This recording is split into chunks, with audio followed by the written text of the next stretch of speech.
Open the book song. I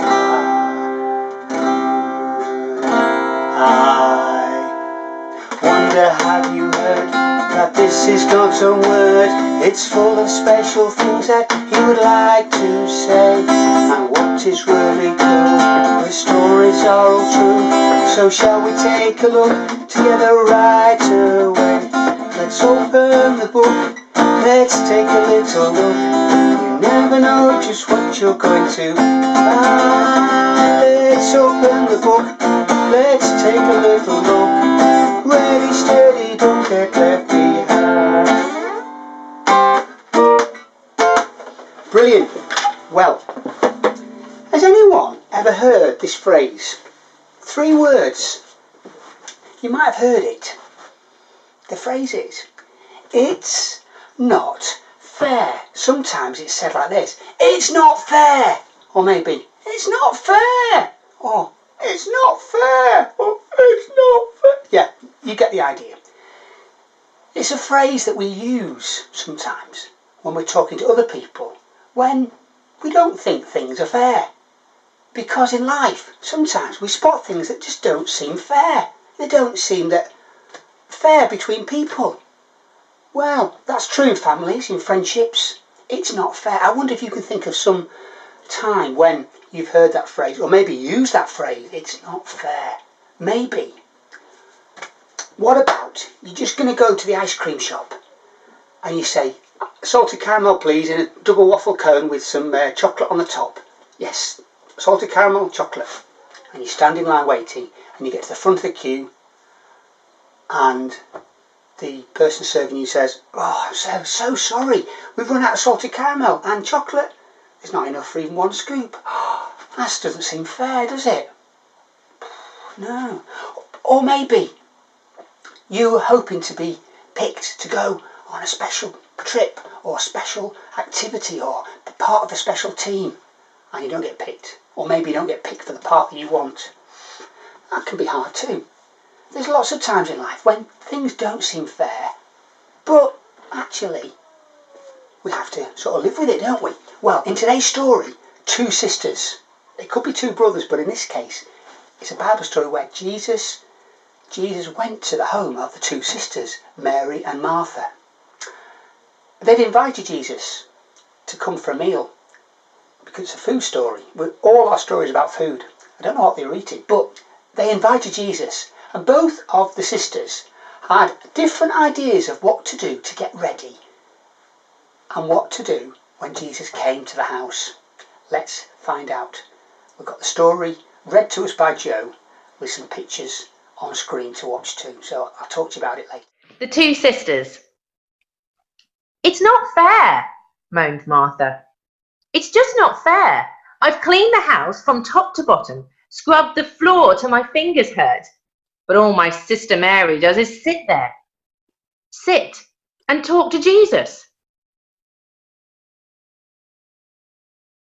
No, she never washes up. Does she clean up? No, she never cleans up. Does she wash up? No, she never washes up. Does she clean up? No, she never cleans up. She does nothing. The girl does nothing. It's not right, moaned Martha. It's just not right. I've plucked the chickens and baked the bread and sweated for hours over a hot stove, but all my sister Mary does is sit there. Sit and talk to Jesus.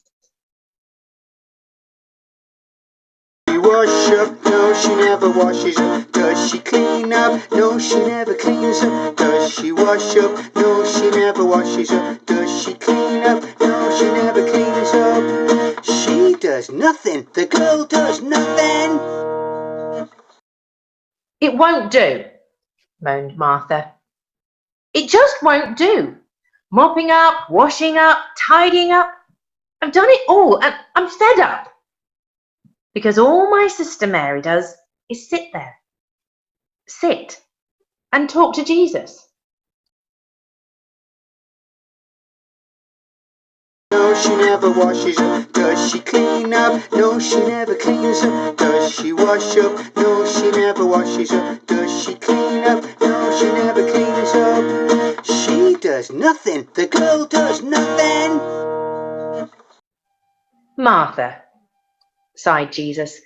Martha, my friend, I'm so glad you invited me to your house.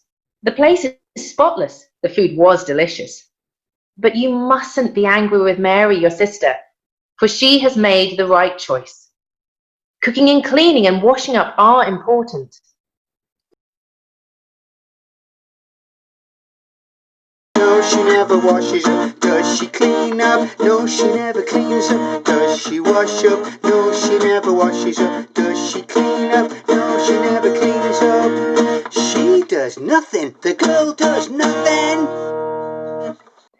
But sometimes it's better to put away your brushes and cloths, to rest, and to sit and talk with me.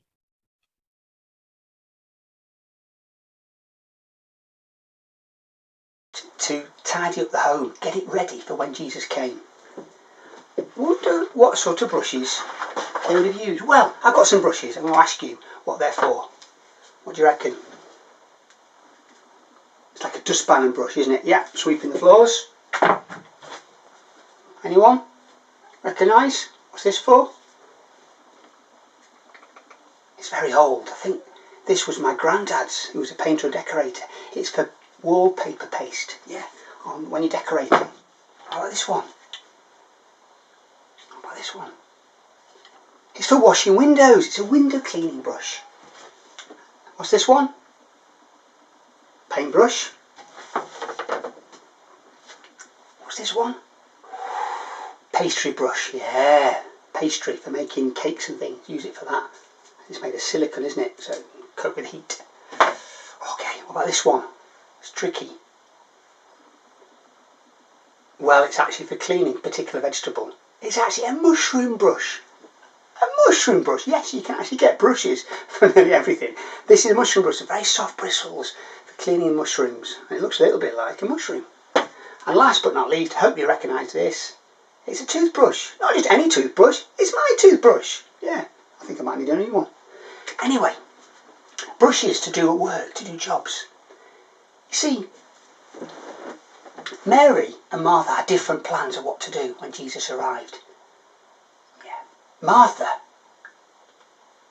never stopped cleaning and tidying up and cooking and preparing for Jesus to come. And yet, Mary just seemed to sit there and just chill out and listen to Jesus, listen to their guest. Which of them was right, do you think? Mary or Martha? Was Martha right for just making the house perfect, getting all the food just right, preparing it, taking loads of time over it? But then she didn't spend time with Jesus because she was so busy. She didn't got time to sit and talk to Jesus, their guest.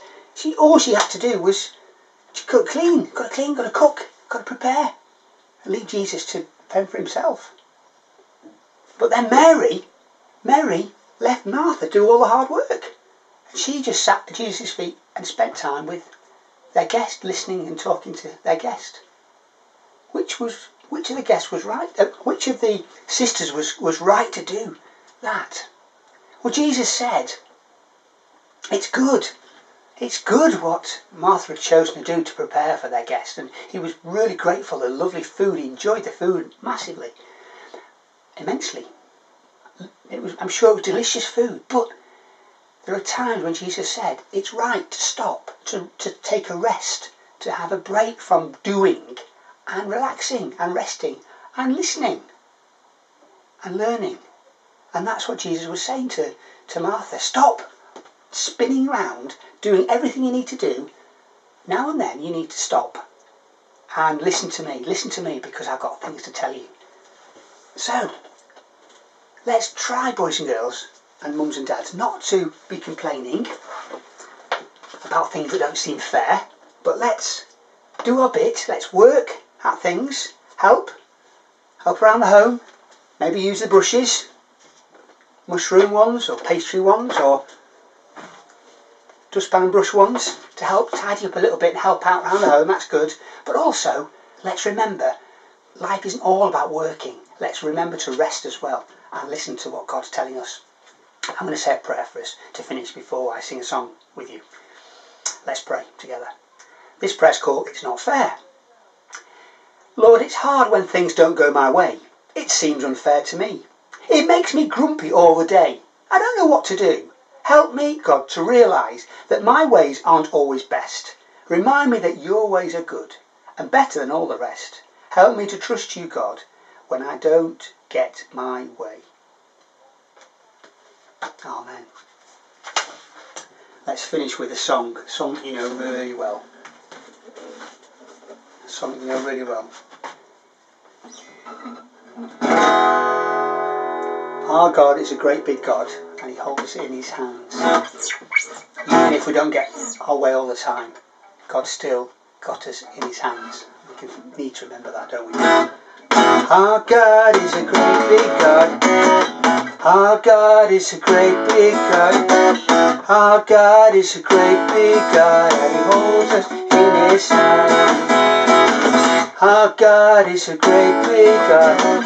Our God is a great big God. Our God is a great big God, and he holds us in his hands. He's higher than a skyscraper and deeper than a submarine. He's wider than the universe, beyond my wildest dream.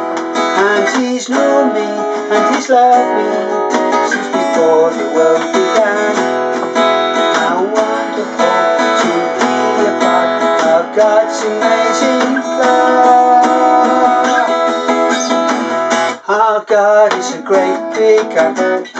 Our God is a great big God. Our God is a great big God, and he holds us in his hand.